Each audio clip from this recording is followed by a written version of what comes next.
नमस्कार दोस्तों, मैं हूं पुनीत और आप सुन रहे हैं प्रोग्राम कम्युनिटी कलर्स रेडियो उड़ान पर। और इस वक्त बज चुके हैं रात के 9, दिन शुक्रवार, और कम्युनिटी कलर्स में आप सभी का हार्दिक स्वागत और अभिनंदन है। कम्युनिटी कलर्स एक ऐसा प्रोग्राम जिसमें होती हैं डिसेबिलिटी न्यूज़ और साथ ही साथ होते हैं बहुत सारी इंफॉर्मेशंस, जानकारियाँ, सूचनाएँ और बहुत से नए नए सेगमेंट्स भी। फ़िलहाल न्यूज़ बुलेटिन आप प्रोग्राम कम्युनिटी कलर्स में सुनते हैं जिसमें होती हैं डिसेबिलिटी न्यूज़, और बहुत जल्द हम आपके लिए कोई ना कोई नया सेगमेंट लेकर हाजिर हो जाएंगे प्रोग्राम में। हमारा प्रोग्राम कम्युनिटी कलर्स आप बहुत पसंद करते हैं, प्रोग्राम को बहुत प्यार देते हैं, हम आपके इसके लिए तहे दिल से शुक्रगुजार हैं। हम आपसे ये कहते रहते हैं कि अगर आप किसी तरह का कोई सेगमेंट इस प्रोग्राम में चाहते हैं तो आप हमें सजेशन दिया करें, सुझाव दिया करें, ताकि हम उन्हें अपने इस प्रोग्राम में इम्प्लीमेंट कर सकें। बहरहाल रेडियो उड़ान सुनने के लिए आप हमारी वेबसाइट विजिट कर सकते हैं www.radioudan.com, जहां पर हमारे वेब पेज पर भी प्ले बटन प्रेस करके आप रेडियो उड़ान सुन सकते हैं। और वैसे प्ले स्टोर और ऐप स्टोर दोनों पर हमारी ऐप्स अवेलेबल हैं, और बहुत सारे थर्ड पार्टी प्लेटफॉर्म्स पर जैसे गूगल और एलेक्सा, एप्पल और यहाँ तक कि रिनोवा म्यूजिक पर भी हमारी रेडियो उड़ान स्ट्रीमिंग अवेलेबल है, और ट्यून इन पर भी आप रेडियो उड़ान सुन सकते हैं। हमारा फेसबुक पेज लाइक करें, हमारे ट्विटर को फॉलो करें, हमारा यूट्यूब चैनल सब्सक्राइब करें, हमारे व्हाट्सएप ग्रुप्स को ज्वाइन करें। प्रोग्राम कम्युनिटी कलर्स आप सुन रहे हैं मेरे यानी पुनीत के साथ।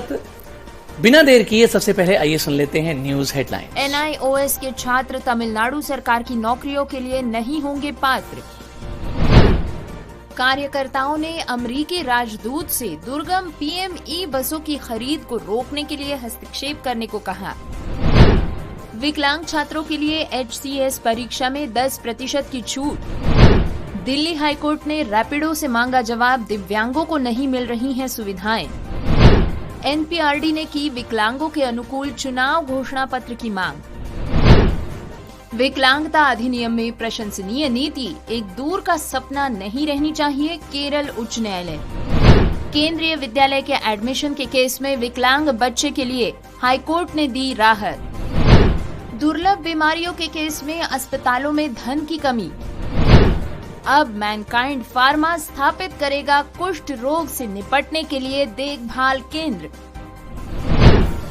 एक्सेसिबिलिटी सुविधाओं के साथ डेटिंग एप्स हो सकते हैं अधिक समावेशी, विकलांगता अधिकार कार्यकर्ता विराली मोदी की बात।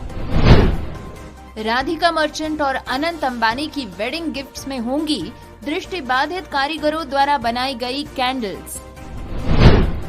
यूपी के 65,000 शिक्षकों को मिलने जा रही है बड़ी जिम्मेदारी, 90 दिन की दी जाएगी special training. World radio day पर आवाज से दिल जीत लिया NIEPVD के छात्रों ने। न्यूज हेडलाइंस के बाद बारी डिटेल्ड न्यूज बुलेटिन की, लेकिन उससे पहले छोटा सा ब्रेक के बाद वापस आएंगे। सुनते रहिए program community colours only on radio Udaan, a flight of life. Hello from hidden voices. One vision, one voice. And that has led to more than 1,000 hidden voices getting together to empower visually impaired and economically challenged children and adults across India by opening up the world of books to them. Hidden Voices. Hidden Voices is a unique reading charity founded by Miss Devi Krishna and co-founded by Miss Maitreyi Rajdev on 28th April 2019. An experienced psychotherapist and a counselor with proficiency in the diverse domains of education and human resource management, Ms. Devi has roped in volunteers from across India to read out and create audiobooks in various languages, with Mr. Sudhish P. as a partner and Ms. Cincy Thomas as its president. Hidden Voices now has a total of more than 1,500 in-house readers and is linked with many clubs from JNU, Pune and South India, which gives it more than 3,000 readers. It has volunteers as young as 5 years to as experienced as 82 years. The readers are divided into groups according to age and the language chosen. Hidden Voices has now a steady inventory of books, both informative and fictional in almost 20 languages. The audiobooks have been utilized by various institutions and groups like Fergusson College Pune, Lit the Light, Duty, Madras Club, etc. More than 50,000 lives have been touched and enriched by this program. For more information, send us an email on hiddenvoices2020@gmail.com. Program में आप सभी का स्वागत। Detailed news bulletin जारी है। Radio उड़ान के सभी प्यारे प्यारे लिसनर्स को गौरी कुबेर का नमस्कार। दोस्तों, शुक्रवार की रात आ चुकी है, 9 बज चुके हैं और हम हो गए हैं हाजिर आपके लिए लेकर आपका favourite news and update show community colours. दोस्तों, प्रोग्राम में अभी तक आप सुन चुके हैं आज के शो की हेडलाइंस, तो आइए रुख करते हैं डिटेल्ड न्यूज बुलेटिन का। दोस्तों, हमारी आज की पहली खबर आती है तमिलनाडु से। दोस्तों, तमिलनाडु राज्य सरकार का कहना है कि NIOS के छात्र तमिलनाडु सरकार की नौकरियों के लिए पात्र नहीं होंगे। राज्य सरकार ने कहा है कि राष्ट्रीय मुक्त विद्यालयी शिक्षा संस्थान NIOS से 10वीं और 12वीं की कक्षा उत्तीर्ण करने वाले छात्र सार्वजनिक सेवाओं और पदोन्नति में रोजगार के लिए पात्र नहीं होंगे। 12 दिसंबर 2023 को स्कूल शिक्षा सचिव J. कुमार गुरुबरन द्वारा जारी एक सरकारी आदेश में कहा गया है कि बोर्ड द्वारा पेश किए जाने वाला शैक्षणिक कार्यक्रम तमिलनाडु सरकार के विभिन्न बोर्डों द्वारा पेश किए गए कार्यक्रम के समकक्ष नहीं है। आगे ये भी स्पष्ट किया गया है कि NIOS से पास होने वाले छात्र चिकित्सा, इंजीनियरिंग, वास्तुकला और कानून जैसे व्यावसायिक पाठ्यक्रमों सहित उच्च अध्ययन जारी रखने के पात्र होंगे, लेकिन अपनी शिक्षा पूरी करने के बाद भी उन्हें राज्य में सरकारी नौकरियों के लिए रोजगार के लिए योग्य नहीं माना जाएगा। लेकिन दोस्तों, ये फैसला बिल्कुल नया नहीं है। 2014 में भी NIOS क्षेत्रीय कार्यालय ने शिकायत की थी कि बोर्ड द्वारा जारी प्रमाण पत्र RTO, रोजगार कार्यालयों और कॉलेजेस में उच्च अध्ययन के लिए स्वीकार नहीं किए जा रहे हैं। 2018 में तत्कालीन स्कूल शिक्षा सचिव प्रदीप यादव ने NIOS को लिखे एक पत्र में कहा था कि प्रमाण पत्रों को तमिलनाडु में सार्वजनिक सेवाओं में नियुक्ति या पदोन्नति के लिए मान्यता नहीं दी जा सकती है। तमिलनाडु सरकार की नीति सार्वजनिक सेवाओं में रोजगार के लिए शिक्षा की औपचारिक प्रणाली का पालन करना है। NIOS द्वारा प्रस्तावित 10वीं और 12वीं कक्षा के लिए सर्टिफिकेट कोर्स गैर औपचारिक शिक्षा पर आधारित है, जबकि यादव का पत्र सरकार नीति पर आधारित था। NIOS ने नीति की समीक्षा के लिए 2018, 2021 और 22 में बार-बार अभ्यावेदन दिया है। राज्य ने औपचारिक रूप से अनुरोध को समतुल्य समिति के समक्ष रखा है। उन्होंने कहा कि समिति ने पाठ्यक्रम, कार्यक्रम और परीक्षण पैटर्न की जांच की और निष्कर्ष निकाला कि ये समकक्ष नहीं है। हालांकि NIOS के अधिकारियों ने कहा कि उनका बोर्ड 10वीं और 12वीं कक्षा के लिए पाठ्यक्रम संचालित करने में CBSE और CSICE के बराबर है। 1989 में केंद्रीय शिक्षा मंत्रालय द्वारा स्थापित स्वायत्त निकाय ने स्कूल छोड़ने वाले बच्चों, सीखने की अक्षमता वाले बच्चों और खेल के लिए प्रशिक्षण लेने वाले छात्रों सहित 10वीं और 12वीं दोनों कक्षाओं में स्कूली परीक्षा पूरी करने के लिए और शिक्षा और रोजगार की मुख्य धारा में प्रवेश करने के लिए लचीलेपन और विकल्पों की पेशकश की। NIOS के क्षेत्रीय निदेशक V. संथानम ने कहा है कि हम चाहते हैं कि राज्य इस आदेश को वापस ले ले और हम इस पर काम कर रहे हैं। दोस्तों, इस खबर के साथ आपको ले चलते हैं दिल्ली, जहां पर सुलभ परिवहन की वकालत करने वाले कार्यकर्ताओं ने भारत में संयुक्त राज्य अमेरिका के राजदूत एरिक गारसेटी से संपर्क किया और उनसे PME बस सेवा योजना के तहत दुर्गम बसेस की खरीद को रोकने के लिए हस्तक्षेप करने का अनुरोध भी किया, जिसे अमेरिकी सरकार द्वारा समर्थित किया गया है क्योंकि उन्होंने चिंता जताई थी और पिछले साल सरकार से आपत्ति भी जताई थी। Freedom of movement coalition MFC के छत्र निकाय के तहत विकलांगता अधिकार समूहों और कार्यकर्ताओं ने आवास और मंत्रालय की योजना के तहत 3600 इलेक्ट्रिक बसेस की निविदा के लिए बोली लगाने के आखिरी दिन मंगलवार को गारसेटी और दिल्ली में अमेरिकी दूतावास को पत्र लिखा। अमेरिकी दूतावास के एक प्रवक्ता ने मीडिया को बताया कि अमेरिका पहुंच पर जोर देने के लिए हितधारकों के साथ काम कर रहा है। पत्र में कहा गया है कि US agency for international development की दक्षिणी एशिया क्षेत्रीय ऊर्जा भागीदारी इस योजना का समर्थन करती है।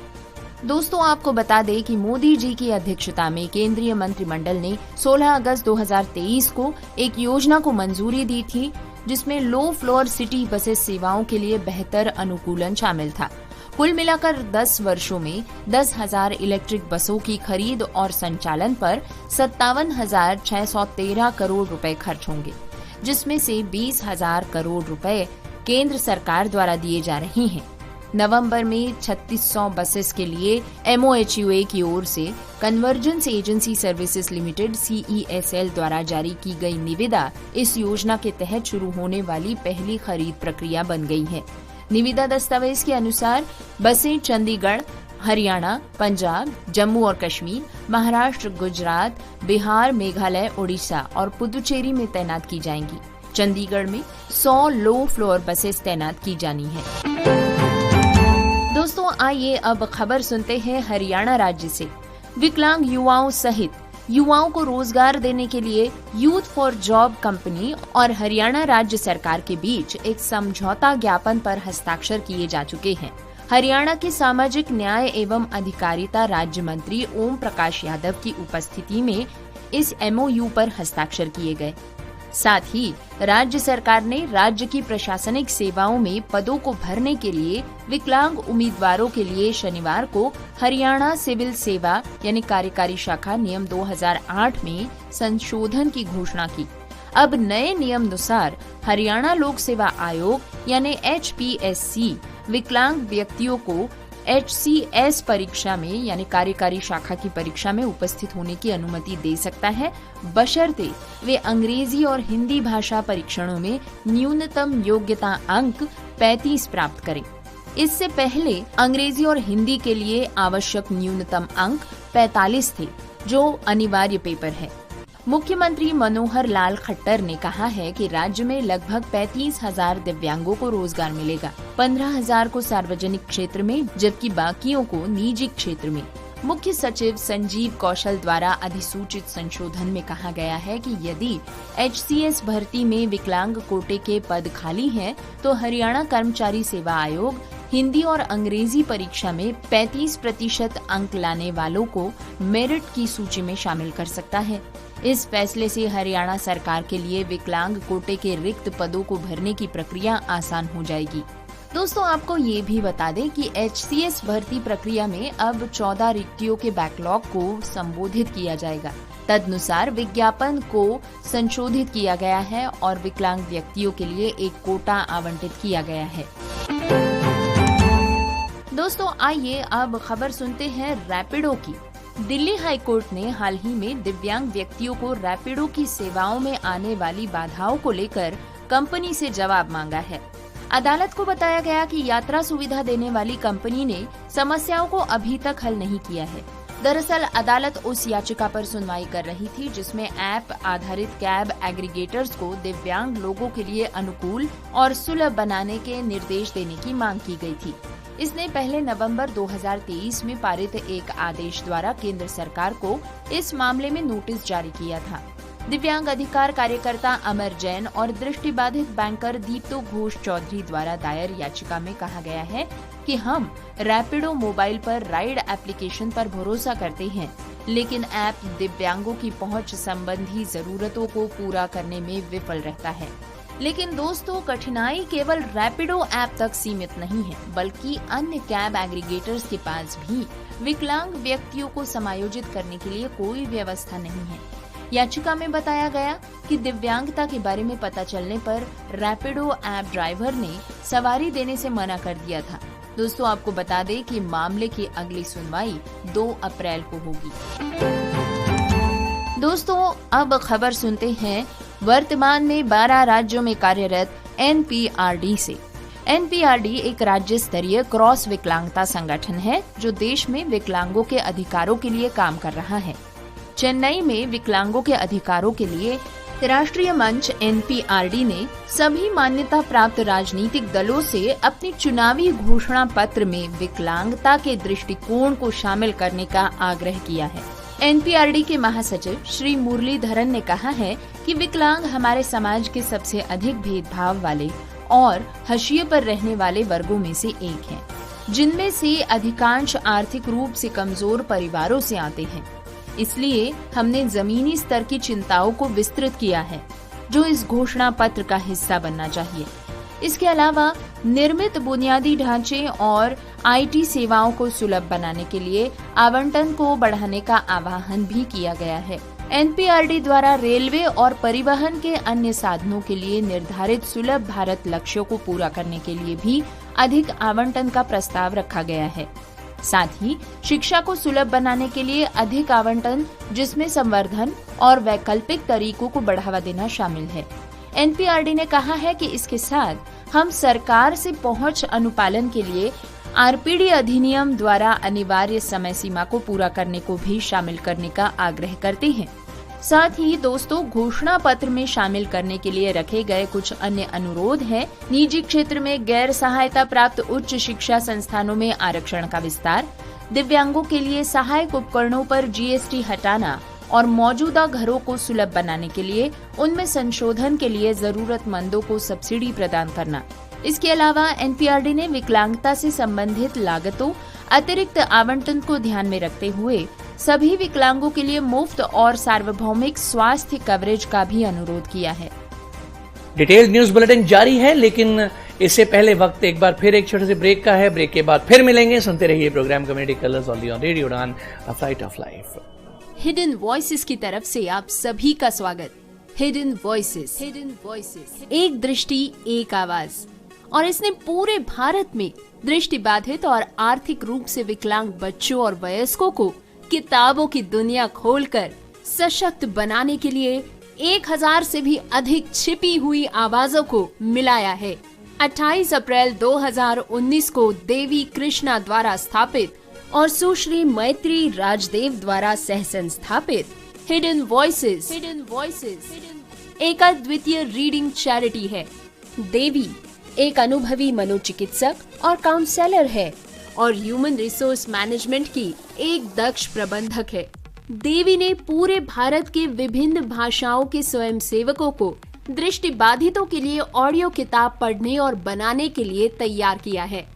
एक भागीदार के रूप में श्री सुधीश पी और इसके अध्यक्ष के रूप में सुश्री सिंसी थॉमस के साथ हिडन वॉइसेस के अब कुल 1500 से भी अधिक इन हाउस पाठक है और ये जेएनयू, पुणे और दक्षिण भारत स्थित कई क्लबों से जुड़ा हुआ है, जिसके चलते अब हिडन वॉइसेस के पास 3000 से भी अधिक पाठक है। इसमें सबसे छोटे पाठक 5 साल की उम्र से लेकर सबसे बड़े पाठक 82 साल के अनुभव वाले स्वयंसेवक है। पाठकों को उम्र और चुनी गई भाषा के अनुसार ग्रुप्स में बांट दिया जाता है। हिडन वॉइसेस के पास अब लगभग 20 भाषाओं में जानकारी पूर्ण और काल्पनिक दोनों ही तरह की पुस्तकों की एक सूची तैयार है। इन ऑडियो पुस्तकों का उपयोग विभिन्न संस्थानों और समूहों जैसे कि Ferguson college Pune, lit the light, Dyuti, Madras club आदि द्वारा किया गया है। इस कार्यक्रम ने 50,000 से भी अधिक लोगों की जिंदगी को समृद्ध बनाया है। अधिक जानकारी के लिए हमें ईमेल करें hiddenvoices2020@gmail.com पर। प्रोग्राम में आप सभी का स्वागत। डिटेल्ड न्यूज बुलेटिन जारी है। दोस्तों, आपको ले चलते हैं केरल उच्च न्यायालय से आ रही इस खबर की ओर, जहां पर उच्च न्यायालय ने कहा है कि विकलांग व्यक्तियों के अधिकार अधिनियम में निहित प्रशंसनीय नीति को लागू किया जाना चाहिए और ये एक दूर का सपना बनकर नहीं रहना चाहिए। और ये भी कहा है कि कार्रवाई की तत्काल आवश्यकता है। अदालत की ये टिप्पणी दरअसल जनवरी में कोझिकोड जिले में एक 77 वर्षीय शारीरिक रूप से विकलांग व्यक्ति द्वारा कथित तौर पर विकलांगता पेंशन न मिलने के कारण आत्महत्या के संबंध में समाचार रिपोर्टों के आधार पर उच्च न्यायालय द्वारा स्वयं दर्ज की गई एक याचिका पर सुनवाई करते हुए आई है। अदालत ने केंद्र और राज्य सरकार के वकीलों को इस मामले पर निर्देश लेने के लिए समय दिया है, जिसे 23 फरवरी को सुनवाई के लिए सूचीबद्ध किया गया है। उच्च न्यायालय ने कहा कि शीर्ष अदालत ने ये देखा था कि RPWD अधिनियम एक बड़े बदलाव की कल्पना करता है और उक्त कानून के तहत प्रदान किए गए लाभों को साकार करने की कल्पना करता है। लाभ के पूरे व्याकरण को बेहतरी के लिए बदल दिया गया है और कई लोगों की जिम्मेदारियां शामिल कर दी गई हैं।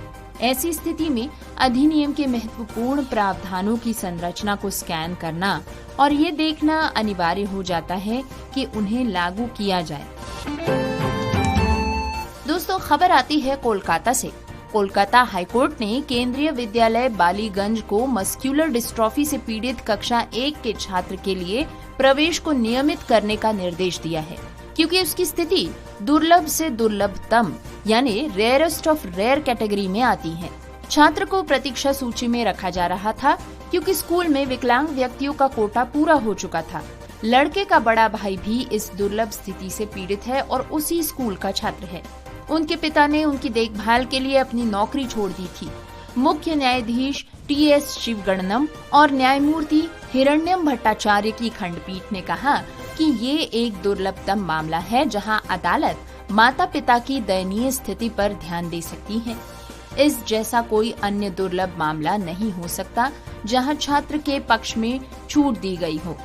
दोस्तों, आपको बता दें कि इस समय अदालत मस्कुलर डिस्ट्रॉफी वेलफेयर सोसाइटी की एक जनहित याचिका पर सुनवाई कर रही। दोस्तों, अब सुनते हैं खबर रेयर डिसीजेस के मामले में, माने दुर्लभ बीमारियों के मामले में।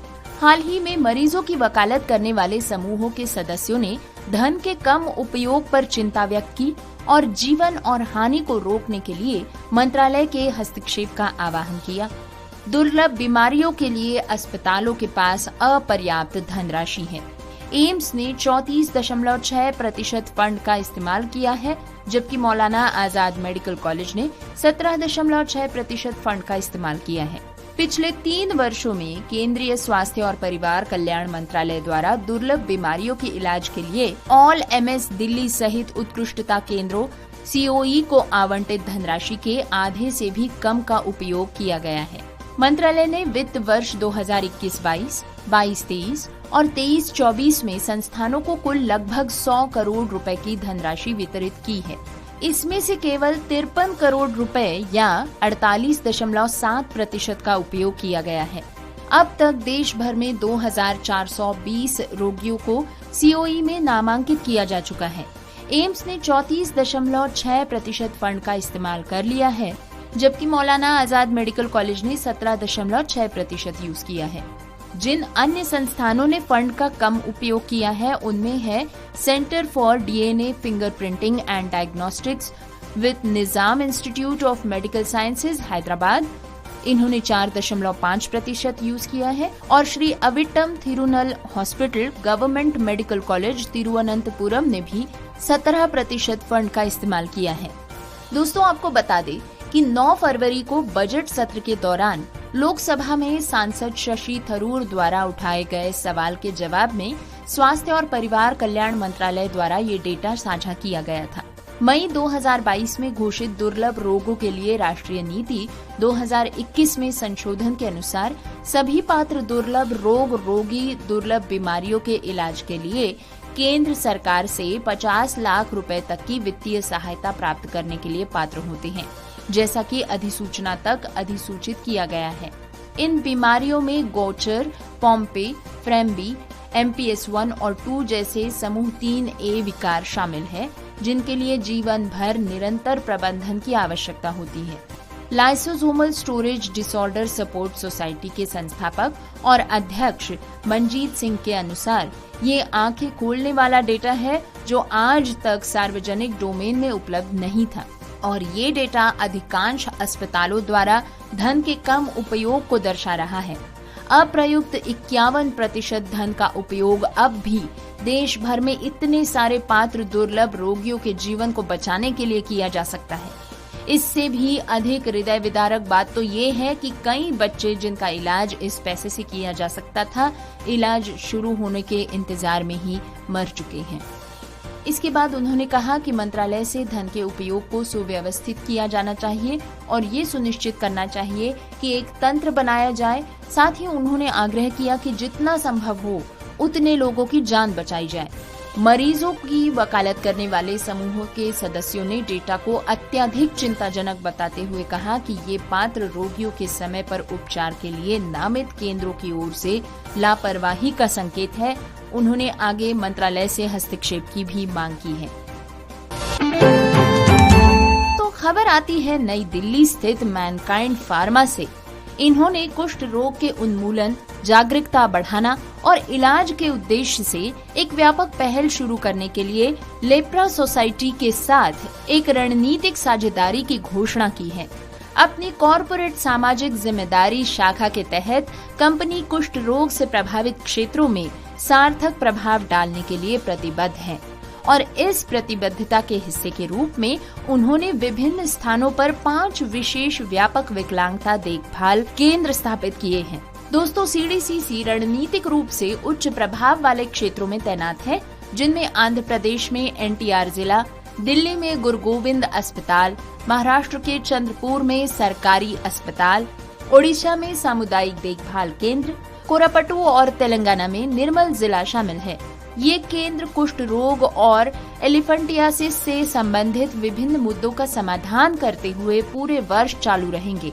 कंपनी का लक्ष्य लेप्रा सोसाइटी के साथ मिलकर इन केंद्रों के माध्यम से आवश्यक उपचार प्रदान करना और जागरूकता बढ़ाना है।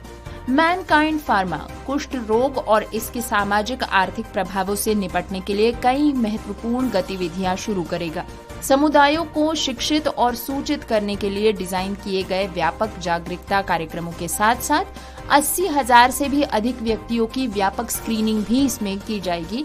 इसके अतिरिक्त इस पहल का लक्ष्य समग्र देखभाल के प्रति प्रतिबद्धता को प्रदर्शित करते हुए रुग्णता प्रबंधन और विकलांगता कार्यक्रम के माध्यम से 6,000 से भी अधिक रोगियों को उपचार प्रदान करना है। प्रभावित व्यक्तियों के लिए सामान्य स्थिति बहाल करने के उद्देश्य से 10 से अधिक पुनर्निर्माण सर्जरी होने की भी उम्मीद की जा रही है।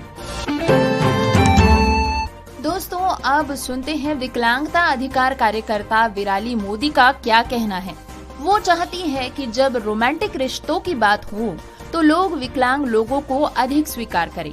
32 वर्षीय विराली का कहना है कि मैं चाहती हूँ कि जब किसी विकलांग व्यक्ति से प्यार करने की बात हो तो लोग अधिक खुले विचारों वाले, संवेदनशील और अधिक स्वीकार्य हों। अपने करियर में कई रोल्स निभाने वाली विराली ने एक एक करके विकलांगता से जुड़ी रूढ़िवादिता को तोड़ा है। उनकी यात्रा 15 साल की उम्र में शुरू हुई थी, जब एक बीमारी के कारण उनका कमर के नीचे का हिस्सा लकवाग्रस्त हो गया। करीबी दोस्तों से समर्थन कम होने और अपनी सीमाओं के बारे में लगातार याद दिलाए जाने के बावजूद उन्होंने व्हील चेयर में सुपर वुमन के रूप में एक संपूर्ण जीवन बनाया। वो खाना बनाती है, यात्रा करती है और श्री क्षितिज नायक के साथ हमेशा के लिए खुशी खुशी मिल गई हैं। डेटिंग ऐप पर मुलाकात के बाद विराली और क्षितिज के बीच अचानक संबंध पिछले अक्टूबर में शादी तक पहुंच गया। 4 महीने बाद वो कहती हैं कि ऐसा अभी भी लगता है जैसे हम डेटिंग के चरण में हों। बहुत कुछ नहीं बदला है सिवाय इसके कि अब हम एक दूसरे की देखभाल करने की अतिरिक्त जिम्मेदारी के साथ एक साथ रहते हैं। समाज में किसी विकलांग व्यक्ति से शादी करना चुनौतीपूर्ण हो सकता है, लेकिन विराली का कहना है कि अपने पति के परिवार से स्वीकार्यता को लेकर उनका डर उनकी मां से मिलने पर तुरंत दूर हो गया था। उन्होंने खुली बाहों से उनका स्वागत किया। वे कहती हैं कि उन्होंने कभी मुझे ऐसा महसूस नहीं होने दिया कि मैं उनसे अलग हूँ। वो मेरी विकलांगता और मेरी सीमाएं क्या है इसके बारे में जानने के लिए तैयार थी और उन्होंने खुले दिल से मेरा स्वागत किया। दोस्तों, विराली का कहना है कि सिर्फ शादी ही नहीं बल्कि डेटिंग करना भी उन लोगों के लिए चुनौती है जो विकलांग है। संभावित प्रेमी के मामले में लोग विशेष रूप से प्रियजन आपसे समझौता करने और जो मिल सकता है ले लेने के लिए कहते हैं। वो धारणा गलत नहीं है। आप ऐसा इसलिए सोचते हैं क्योंकि आपका दिमाग बहुत सीमित और बंद है। विराली आगे कहती हैं कि अपना दिमाग खोलें और आप समझेंगे कि दिन के अंत में हम सभी एक समान चीजें हैं। हम प्यार, खुशी, शांति और पैसा चाहते हैं। दोस्तों, एक लेटेस्ट रिपोर्ट के अनुसार राधिका मर्चेंट और अनंत अंबानी की शादी 2024 की जुलाई माह में होने जा रही है। ये एक भव्य समारोह होगा और परिवार डिटेल्स का खास ख्याल रखने में अत्यधिक व्यस्त है। लेकिन आपको बता दें कि हम इस बारे में बात क्यों छेड़ रहे हैं। पता चला है कि राधिका और अनंत की शादी के तोहफे में खास तौर से महाबलेश्वर के दृष्टिबाधित कारीगरों द्वारा बनाई गई कैंडल्स शामिल होंगी। भावेश भाटिया द्वारा स्थापित सनराइज कैंडल्स की टीम शादी के लिए कैंडल्स तैयार करने के लिए कड़ी मेहनत कर रही है। दोस्तों, अनंत अंबानी और राधिका मर्चेंट का प्री वेडिंग उत्सव मार्च 2024 में ही शुरू हो जाएगा। दोस्तों, ये कपल पारंपरिक भारतीय कला की समृद्ध विरासत को संजोए रखना चाहता है और इसी मकसद से उन्होंने इस शादी में 4 चांद लगाने के लिए महाबलेश्वर के दृष्टिबाधित कारीगरों को अप्रोच किया है। मेहमानों के लिए वे विशेष उपहार के रूप में मोमबत्तियां बना रहे हैं। इस खूबसूरत सहयोग में स्वदेश न केवल इस अवसर की शोभा बढ़ा रहा है, बल्कि समुदायों का उत्थान भी कर रहा है और सदियों पुराने शिल्प कौशल की अमूल्य विरासत को बचाने का काम कर रहा है। दोस्तों, खबर है उत्तर प्रदेश से। उत्तर प्रदेश के 65,000 सामान्य अध्यापक 3 लाख से भी अधिक दिव्यांग बच्चों को विशेष अध्यापकों की भांति शिक्षा देंगे।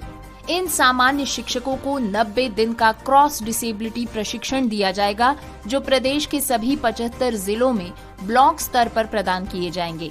ये प्रशिक्षण 80 दिन ऑनलाइन माध्यम से दीक्षा पोर्टल पर और शेष बचे 10 दिन ऑफलाइन माध्यम से मास्टर ट्रेनर्स के द्वारा प्रदान किए जाएंगे।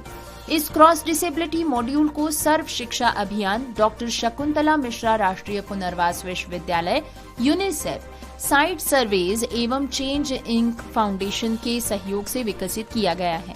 2 चरणों के इस मॉड्यूल में दिव्यांग बच्चों की स्क्रीनिंग, चेकलिस्ट, उपचारात्मक पहल, अध्यापकों द्वारा शिक्षण एवं क्लासरूम मैनेजमेंट, व्यक्तिपरक मूल्यांकन के लिए अनुकूलन, teaching learning material, parent counselling, ICT का उपयोग आदि विषयों को शामिल किया गया है। चेंज इंक फाउंडेशन के सलाहकार अमरीश चंद्रा कहते हैं कि नोडल टीचरों के इस प्रशिक्षण में राष्ट्रीय शिक्षा नीति 2020 के मानकों को ध्यान में रखते हुए early intervention, home beds education के साथ साथ विशिष्ट अधिगम क्षमता वाले बच्चों के शैक्षणिक विकास को भी विस्तृत रूप से शामिल किया गया है। इस मॉड्यूल में डिस्लेक्सिया, डिस्ग्राफिया, डिस्कैल्कुलेजिया, डिस्प्रेक्सिया और दृष्टि बाधित, श्रवण बाधित, बौद्धिक दिव्यांगता, ऑटिज्म दिव्यांगता बच्चों की शिक्षा के विभिन्न आयामों को शामिल किया गया है। दोस्तों, आपको अब खबर सुनवाते हैं NIEPVD के छात्रों के बारे में, जिन्होंने वर्ल्ड रेडियो डे पर अपनी आवाज से दिल जीतने का काम जारी रखकर सामुदायिक रेडियो पर अपना हुनर दिखाया। इस संस्थान के छात्र कोई देख नहीं सकते तो कोई सुन नहीं सकते, लेकिन अपनी बुलंद आवाज के दम पर सामुदायिक रेडियो में अपनी छाप बना रहे हैं। दोस्तों, जैसा कि आप सभी जानते हैं कि रेडियो का माध्यम संचार और अभिव्यक्ति के साधन के रूप में हमेशा से चर्चा में रहा है और यही वजह है कि आधुनिक युग में भी रेडियो का चलन काफी जोरों पर नजर आता है। रेडियो आज भी कई लोगों के दिलों पर राज करता है। इसी बीच राष्ट्रीय दृष्टि दिव्यांग जन सशक्तिकरण संस्थान NIEPVD के दिव्यांग छात्र अपनी आवाज से लोगों का दिल जीत रहे हैं। दोस्तों, आपको बता दें कि पिछले मंगलवार विश्व रेडियो दिवस था। संस्था के छात्र रोजाना 4 कार्यक्रमों का प्रसारण करने के साथ इंटरव्यूज और दिव्यांगों के मुद्दों पर बात करते हैं। बीते 10 सालों से NIEPVD में NIVH हेलो दुन FM बैंड 91.2 मेगाहर्ट्ज आवृत्ति पर सामुदायिक रेडियो का संचालन किया जा रहा है। छात्रों के लिए आयोजित अकल्पित कोर्स के जरिए उन्हें रेडियो में अपना करियर बनाने के लिए अवसर दिया जा रहा है, ताकि वो समाज के साथ जुड़कर रेडियो के माध्यम से अपनी आवाज लोगों तक पहुंचा सके। फिलहाल इस कोर्स में संस्थान के 50 से 60 प्रशिक्षणार्थी विद्यार्थी प्रशिक्षण ले रहे हैं। संस्थान दृष्टि दिव्यांग जनों के लिए community radio station 91.2 NIVH hello Doon में अल्पकालिक रेडियो जॉकी कोर्स का संचालन भी कर रहा है। इस कोर्स में संस्थान के ही विद्यार्थी प्रशिक्षणार्थी को रेडियो संबंधी प्रशिक्षण दिया जा रहा है। कोर्स का मुख्य उद्देश्य दृष्टि दिव्यांगजनों को रेडियो जॉकी बनने के लिए प्रशिक्षण देना है।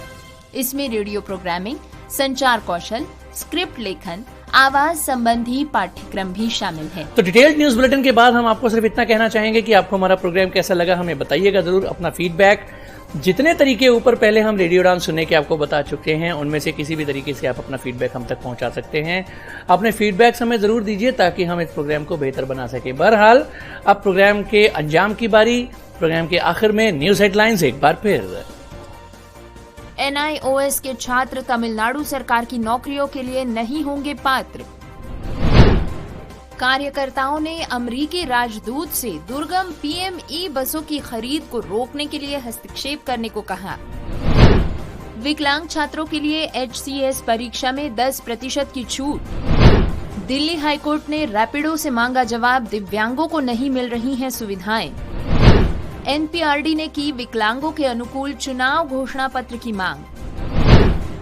विकलांगता अधिनियम में प्रशंसनीय नीति एक दूर का सपना नहीं रहनी चाहिए, केरल उच्च न्यायालय। केंद्रीय विद्यालय के एडमिशन के केस में विकलांग बच्चे के लिए हाईकोर्ट ने दी राहत। दुर्लभ बीमारियों के केस में अस्पतालों में धन की कमी। अब मैनकाइंड फार्मा स्थापित करेगा कुष्ठ रोग से निपटने के लिए देखभाल केंद्र। एक्सेसिबिलिटी सुविधाओं के साथ डेटिंग एप्स हो सकते हैं अधिक समावेशी, विकलांगता अधिकार कार्यकर्ता विराली मोदी की बात। राधिका मर्चेंट और अनंत अंबानी की वेडिंग गिफ्ट्स में होंगी दृष्टिबाधित कारीगरों द्वारा बनाई गई कैंडल्स। यूपी के 65,000 शिक्षकों को मिलने जा रही है बड़ी जिम्मेदारी, 90 दिन की दी जाएगी special training. World radio day पर आवाज से दिल जीत लिया। NIEPVD के छात्रों ने